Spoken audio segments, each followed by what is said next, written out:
She waited 3 days alone, until a little boy in boots asked, "Will you marry my daddy instead?" She had waited 3 long days at the station clutching a letter that promised her a new life, only to discover the man she was supposed to marry had never existed. Clara Benson was no stranger to disappointment, but this one cut deeper than most. It was spring of 1874 in Redstone, Wyoming territory, where the wind came down from the barren hills with the bite of late winter snapping through gaps in the wooden siding of the train shack and tugging at the crooked sign that read simply "Depot." The station itself was hardly more than a box, with a bench too short for sleep, a stove too rusted for heat, and a tired old station master who'd seen more broken dreams than happy arrivals. Clara, dressed in her best but now travel-worn navy dress, sat on the bench with her carpet-bag tucked against her feet. The folded paper of her letter creased from being read 100 times over. "You're certain there's no Elias Morton in this town?" she asked the station master on the first morning, her voice tight with hope. The man scratched his gray beard, shaking his head. "Been here 30 years, miss. Ain't never been a Morton out this way. I asked the ranchers, too. No one's heard of him. But I have his letter." She held it out again, the envelope stamped with an agency mark and bearing neat handwriting, "Elias Morton, Redstone, Wyoming Territory." It looked real.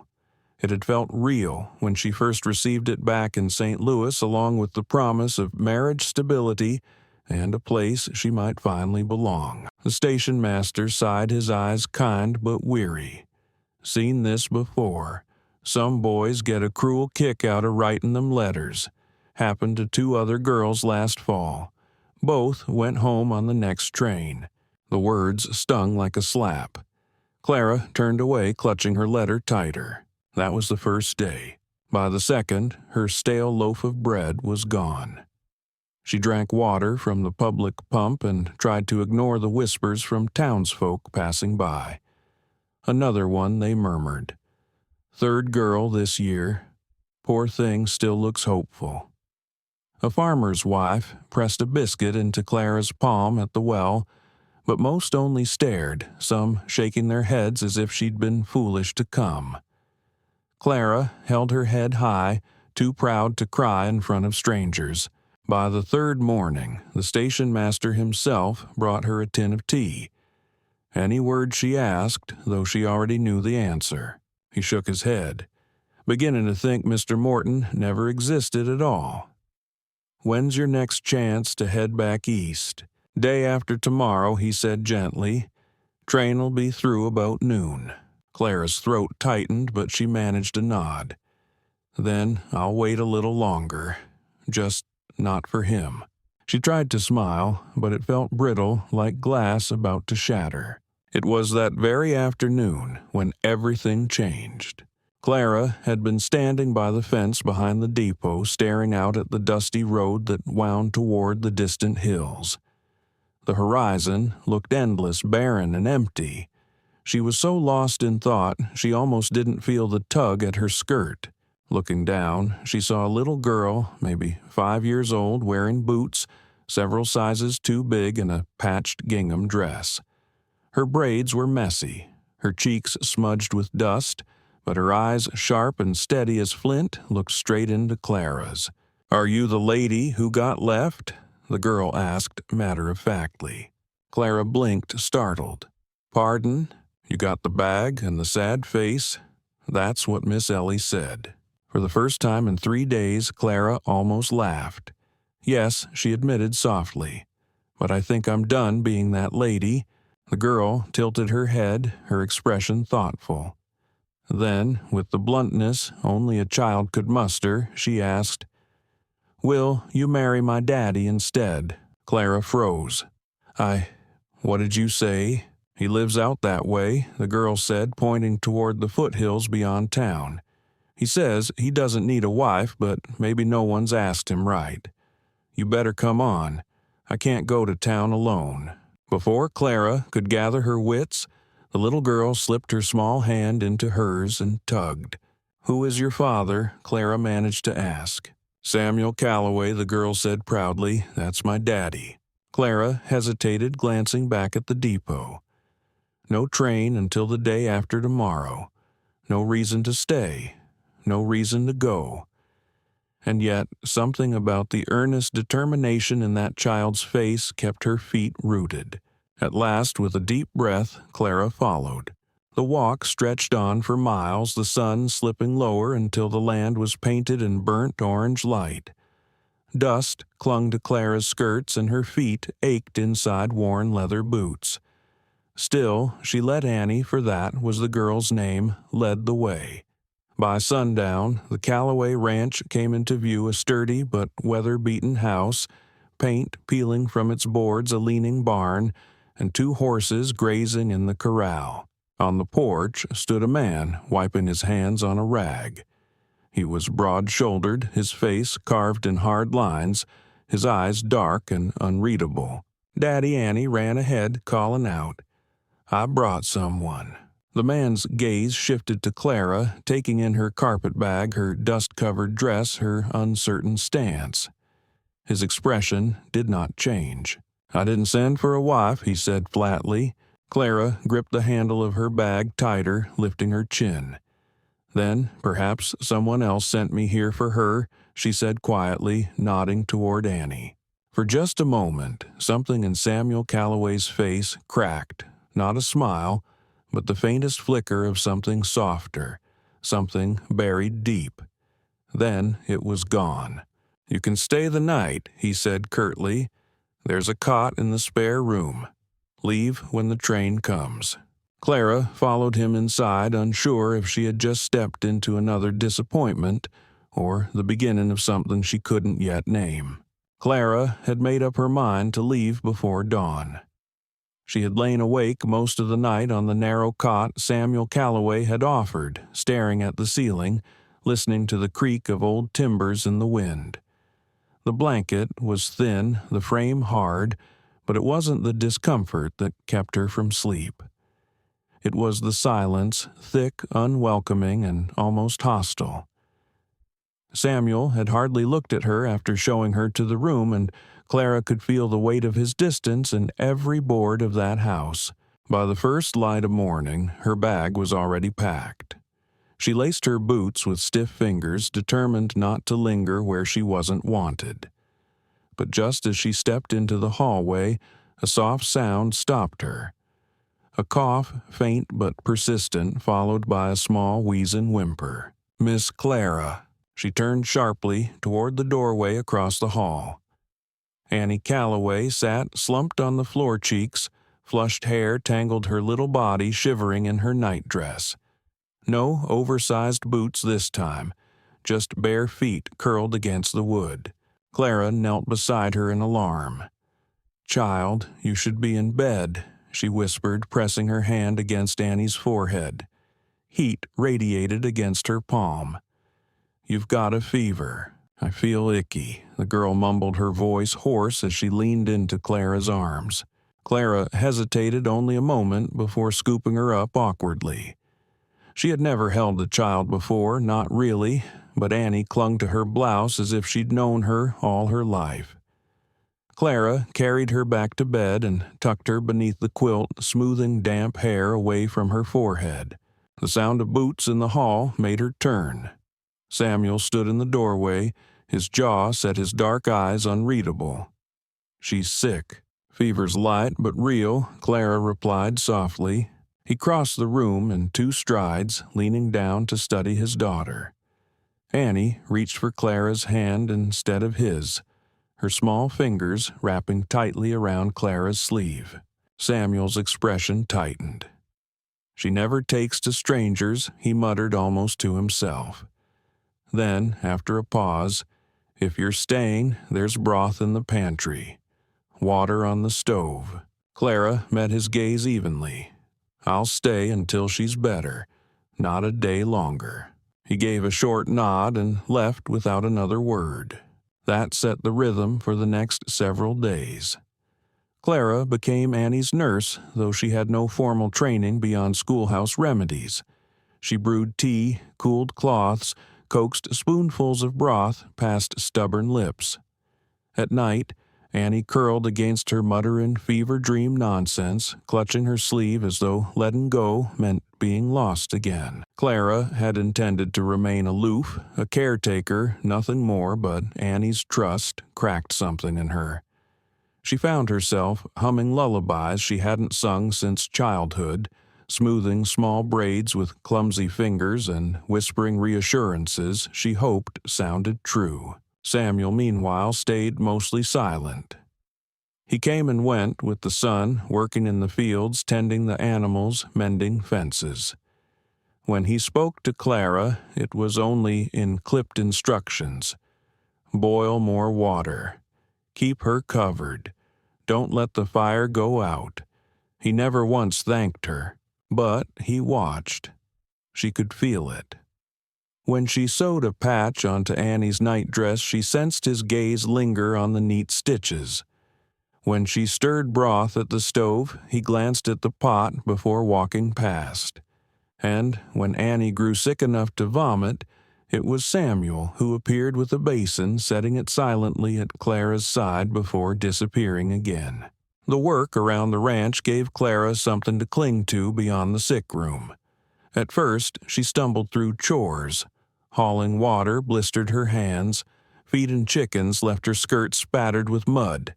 She nearly toppled into the woodpile trying to split logs with an axe far too heavy for her frame. Yet she kept at it, jaw set, refusing to be a burden. By the second week, Annie's fever broke. Her cheeks regained color, her laughter returned, and she once again insisted on tromping about in her father's boots. Clara found relief in that sound, as if the whole house breathed easier. Still, the silence between herself and Samuel remained. In town, the gossip had already begun. At the general store, Clara overheard whispers. "That's the third girl, poor dear. Another mail-order trick. She won't last. Pretty one, too." Shame. She kept her chin high, pretending not to hear, but the words sank deep. She was a guest in a place where she didn't belong, and no kindness from Annie could erase that. One evening, Clara gathered eggs from the henhouse and paused when she heard a sound from the porch. Annie, half asleep, mumbled softly while curled against the step. Mama the child sighed, voice tender and lost in dreams. Clara's breath caught. She froze egg basket trembling in her hands. From the porch roof, Samuel stiffened where he had been hammering a loose shutter. His hand stilled. He stood motionless a moment, then slowly lowered his tools, stepped down, and walked into the house without a word. That night, he barely looked at Clara at supper. He didn't speak, didn't even nod. The silence felt heavier than usual, like a weight pressing on her chest. Clara lay awake long after, staring at the ceiling, her mind restless. She was not Annie's mother. She was not Samuel's wife. She was an intruder who had been mistaken for something she could never be. In the dark, she packed her bag again, folded her apron neatly, left Samuel's borrowed boots by the door. On the kitchen table, she placed a short note. "Thank you for letting me stay for a little while." She sat on the edge of the cot until the first light crept through the cracks. She had made up her mind. She could not live as someone's ghost. Clara rose before dawn, her bag already packed. The note sat folded on the kitchen table, her handwriting plain, simple, and without flourish. She had meant to slip out quietly to walk back toward town before either Samuel or Annie stirred. But fate has a way of tripping even the most careful plans. She had gone searching for a towel Annie had spilled honey on her dress the night before when she opened the wrong drawer. Instead of linens, she found a box, a small wooden chest, corners rubbed smooth by time the hinges rusted faintly. It felt heavy in her hands, as though holding more than its modest size suggested.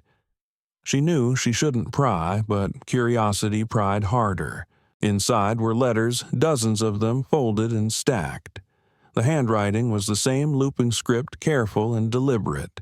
Clara unfolded the top one, dated 5 years back. I don't know how to live without you, but I'm learning because of her. She has your eyes when she laughs and my silence when she doesn't. I don't know if that's a mercy or a curse.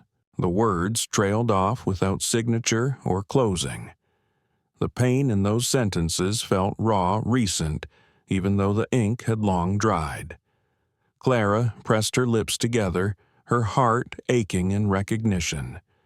This was Samuel's grief poured into words he never sent, a voice speaking only to the dead. She barely had time to slide the paper back before the door creaked.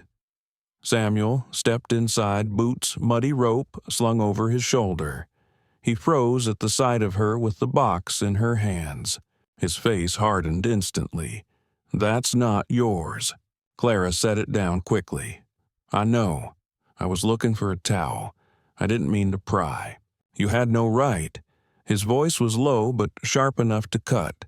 She lifted her chin, trying not to flinch. "I wasn't trying to fix anything. I was just trying to understand." Samuel stepped forward, his eyes dark, his shoulders tense as though bracing against a storm. "You don't know what it's like," he said, suddenly his voice cracking beneath the weight of something long buried. "To lose your whole world in a single night.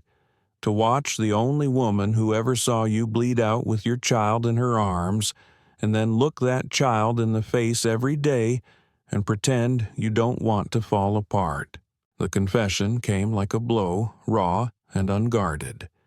Clara's eyes filled, but she didn't move closer, didn't reach for him.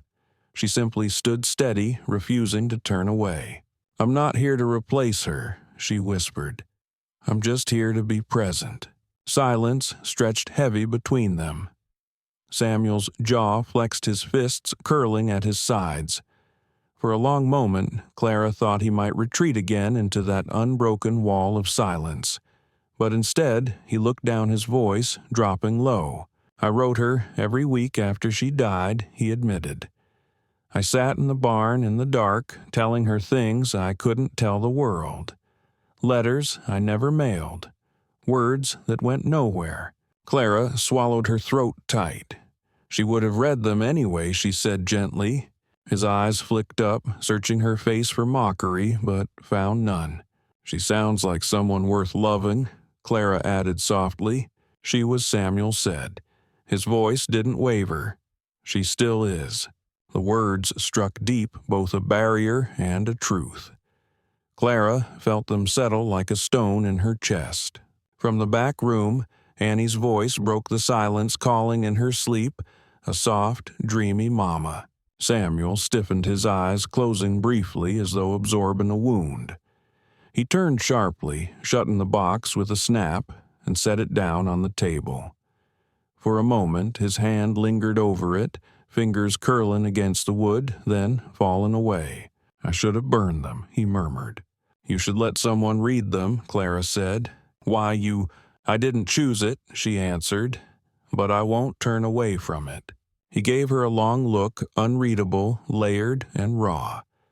Then, without another word, he left the room. Clara stood frozen, the echo of his confession reverberating in her chest. She folded her apron carefully and placed it by the door as if neatness could soften what had just happened. Her bag was ready. Her resolve seemed clear again, but when morning came, leaving wasn't simple. Annie stirred awake and blinked at the sight of Clara's bag by the door. The child's lip trembled. "You're leaving," she whispered. Clara knelt by the bed, her voice catching. "I have to, sweet one. Your daddy and I—" She faltered. "This isn't where I belong." Annie clutched her tightly, her small hands gripping Clara's skirt. "But I love you." Clara's heart broke clean in two. She kissed the child's hair, murmuring, "I love you too. But sometimes people don't get to stay." She tried to stand, tried to pry the little fingers loose, but each tug felt like tearing herself away from something she hadn't realized she'd needed. When she finally reached the door, Samuel was already standing there, arms crossed. His face was unreadable, but not cold. More like a man bracing himself for another loss he had no power to stop. Clara stepped outside, the morning air sharp and clear. Her boots crunched on the dirt path. Behind her, she heard the soft sound of Annie's cry, not a tantrum, not defiance, just pure heartbreak. The sound rooted Clara in place. She couldn't take another step. Then came the heavy thud of footsteps. She turned just as Samuel emerged from the doorway, Annie in his arms, her face blotched with tears, her small arms still reaching for Clara. Samuel caught up quickly. His breath was rough, his eyes fierce but no longer shielded. "She's not the only one who doesn't want you to leave," he said hoarsely. Clara stared at him, stunned. His words hung in the air, fragile, like a bridge being built plank by plank. Samuel shifted Annie against his chest, his gaze steady on Clara. "I don't know what this is between us. I just know it hurts when you're not in the room." Clara felt the truth of it ripple through her. She reached out, brushing Annie's hair, then lifted her eyes to Samuel. "I don't need promises," she whispered. "Good," he replied. "I don't have any. Just reasons to ask you to stay." Clara's bag slipped from her hand, thudding softly to the ground. She stepped forward, not just toward him, but toward them both. For the first time since she'd stepped off that train, Clara felt the faint spark of belonging. The storm rolled in with no warning. One moment, the evening sky stretched wide and quiet, and the next, clouds tumbled across the plains like cavalry in charge. Wind howled against the house, rattling shutters and moaning through the gaps in the roof beams. Rain came in hard, sideways sheets, striking the windows with fists of water. Clara sat with Annie curled against her, humming softly to calm the girl's nerves. Thunder cracked so close it shook the walls, and lightning split the horizon in jagged silver. Samuel moved quickly from window to window, securing latches and shoving benches against weak frames. Then it came a sharp, sickening sound that overpowered the storm, the snap of timber followed by a deep, booming crash. Clara's head whipped toward the window. A red glow had erupted just beyond the ridge. Fire. The barn, she gasped. Before Samuel could stop her, Clara had already thrown her shawl around her shoulders and bolted for the door. "Clara," he shouted, but she was gone. Boots splashing through mud skirts heavy with rain. The barn loomed in the distance, roof already kissed by flame smoke curling upward into the storm. Sparks danced like fireflies in the gale, threatening the nearby shed. Clara skidded to a stop at the trough, fumbling for a bucket. Her hands shook as she plunged it into the water. "Are you insane?" Samuel's voice cut through the storm as he caught up, eyes wide with disbelief. "There's no time," Clara shouted back, hair plastered to her face. The mare's still inside.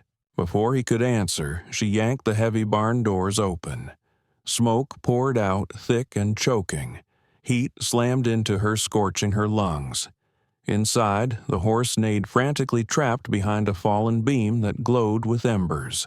Samuel swore under his breath, then charged in after her. Together, they braced against the timber muscles, screaming as they heaved. The wood shifted with a groan, sparks showering down. "Push," Clara cried. With a final heave, the beam toppled aside. The horse burst forward, nearly knocking Clara down in its panic.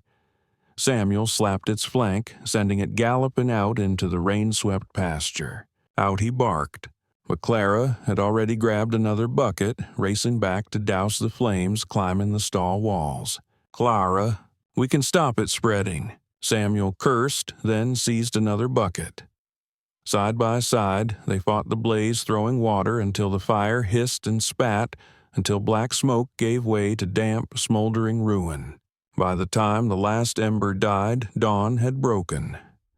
The eastern sky glowed pale, streaked with lavender and gold.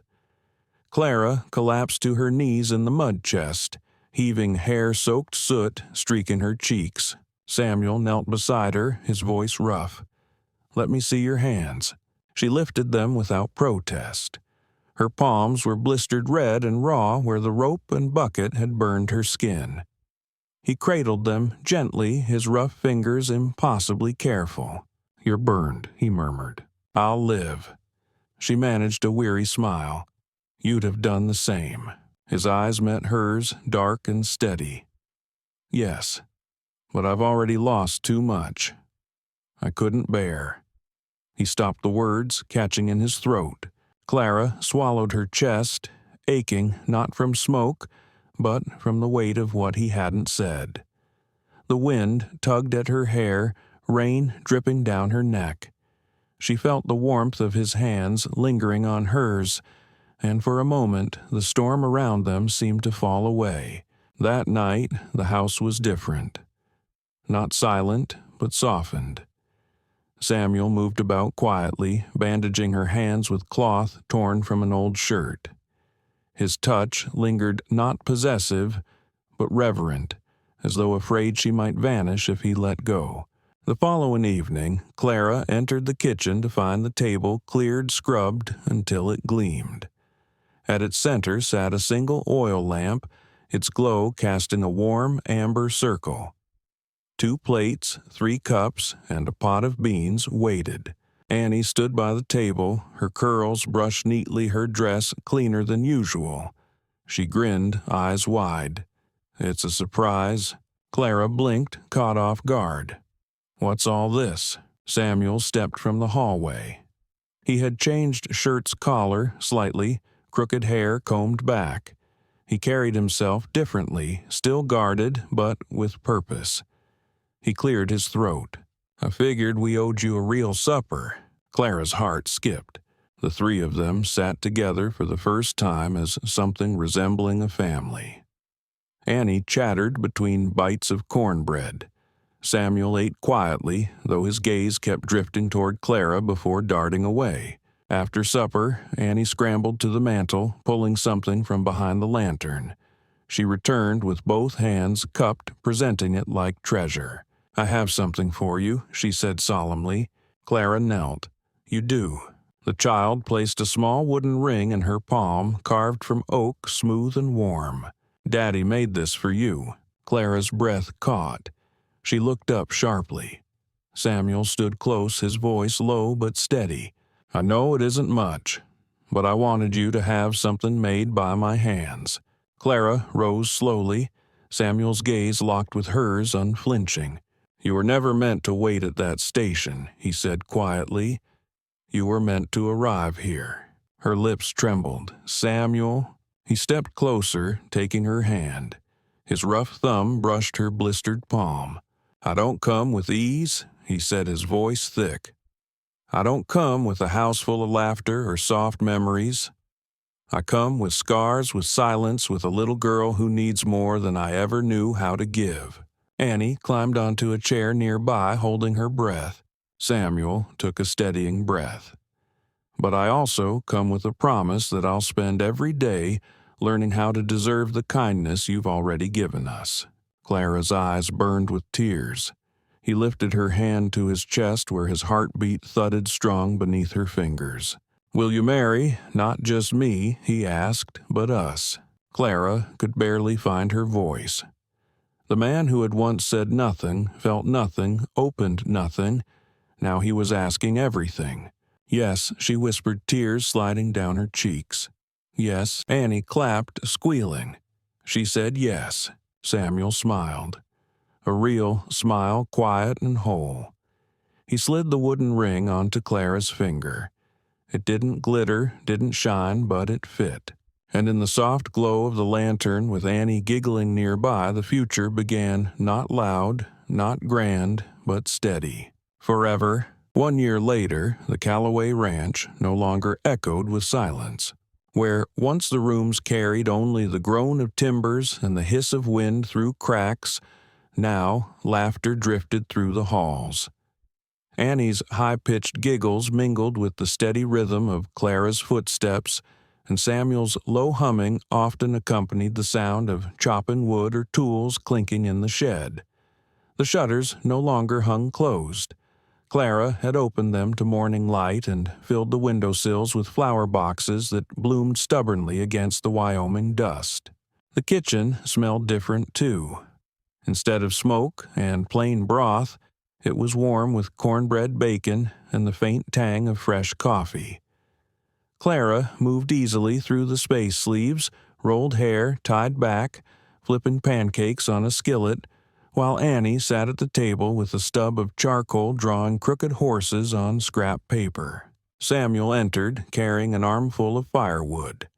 He set it by the stove, wiped his hands, and as naturally as if he'd always done so, leaned down to brush a kiss across Clara's cheek.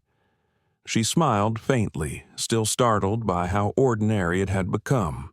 It had been 1 year since the storm, since the night Samuel had asked her to stay, not as a guest, but as family. 1 year since a wooden ring had been pressed onto her finger, sealing a promise that needed no glitter to hold. After breakfast, Annie darted outside to play in the dirt with her wooden dolls, her boots thumping across the porch. Samuel lingered by the mantel, his brow furrowed at the empty frame that had hung there for years. The old photograph, a faded image of his late wife, had long since disintegrated, the cracked glass removed. "I was thinking," he said, rubbing the back of his neck, "maybe it's time we put something in that frame again." Clara dried her hands on a dishcloth. "You want to hang a picture?" He nodded slowly. "A real one. Of us. The kind Annie will never have to wait to be part of." Her heart softened at the weight of his words.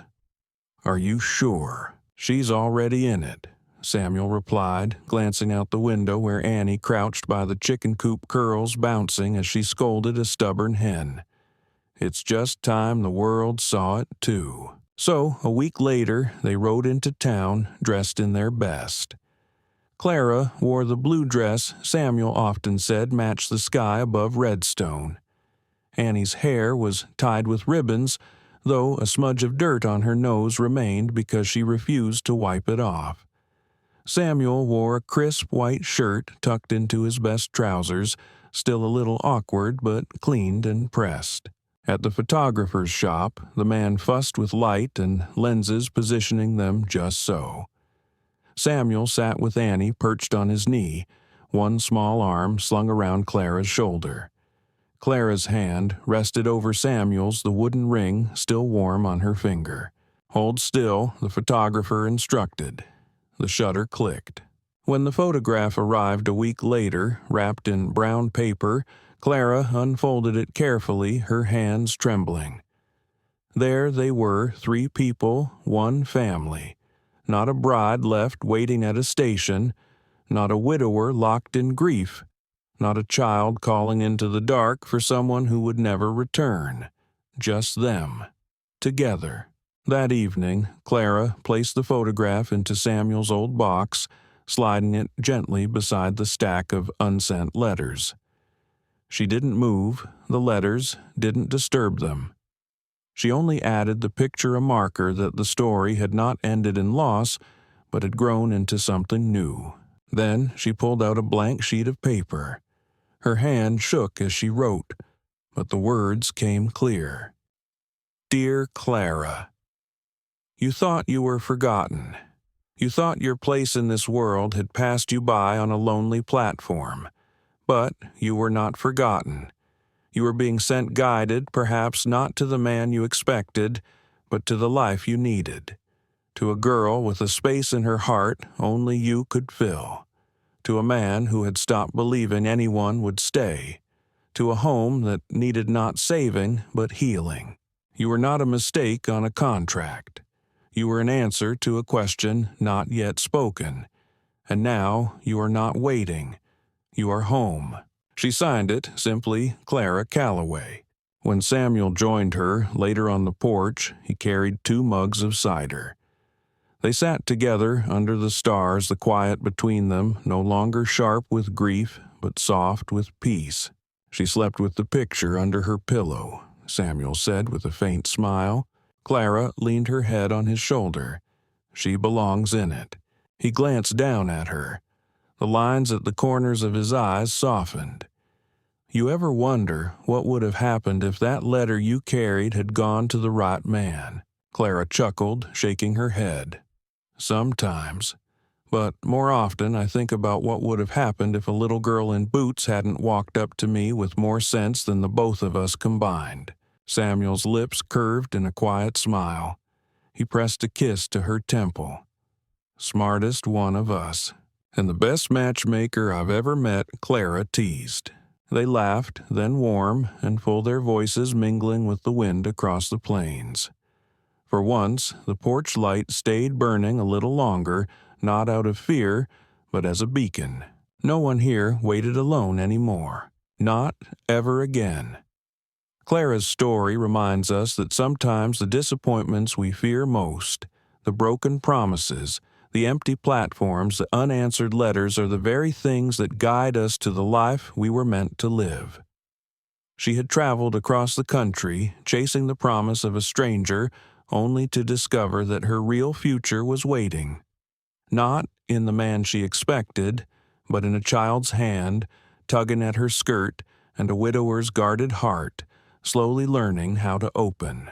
For Samuel love came not in replacing what he had lost, but in daring to believe he could share life again, scars and all. For Annie, it was finding a mother where she least expected in the woman who refused to walk away. We may not all find ourselves in the Wyoming territory, but each of us faces moments where loss and disappointment tempt us to give up.